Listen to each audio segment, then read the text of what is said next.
Welcome to Data Within Reach, and welcome to another episode of the Rapid R tutorial series. You know what's important in data science? Data. And you know what's nice with data?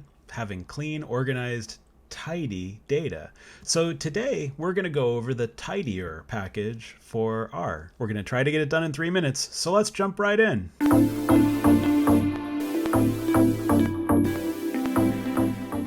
If you haven't already, you want to install the package tidyr. I've already installed the package, so I'm going to comment that line out. Once the package is installed, load the library using the library tidyr command. For the first part of this example, we're going to use some really simple data of like 3 students in a class with their birth year and a couple of test scores. So here you can see we've created that data. Let's take a look at the data. All right, we've got a nice little table here. Alice, Bob, and Charlie, their birth century, their birth year, and the score of test A and the score on test B. So first, let's use the unite function from the tidyr library to take that birth century and birth year and combine it into one thing just called year. All right, that command worked. Now let's take a look at the results. There you go. Alice, Bob, and Charlie, and year instead of birth century and birth year. Next up, we're going to reorganize this table so that each line contains a test score instead of each line containing a student. To do that, we'll use the pivot longer function from the tidyr library. Notice that we're piping these commands in using the rpipe capability.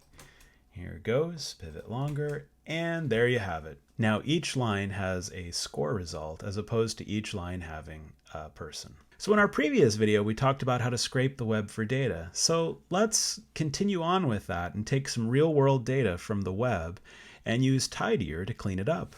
Now, I'm not going to dive into the details of how to scrape the data from the web because we covered that in the previous video. But in this case, we're going to get ranking data and movie names and movie years from IMDb.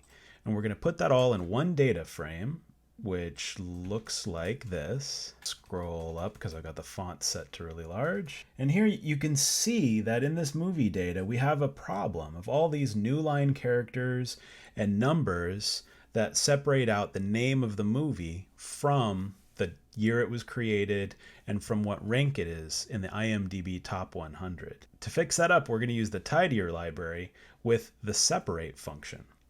Now, it was a new line character off the web that caused the problem. We're going to run the separate function on that new line character and create a much tidier set of data. Here you can see the names are now standing out by themselves.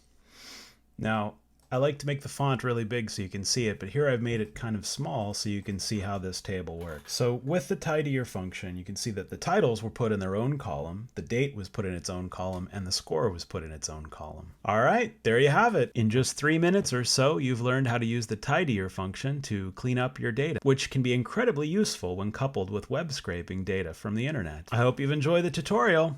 If you'd like to see something else, make a comment below, and please don't forget to like, share, and subscribe if you found this useful at all. Thanks so much, and have a great day. Bye-bye.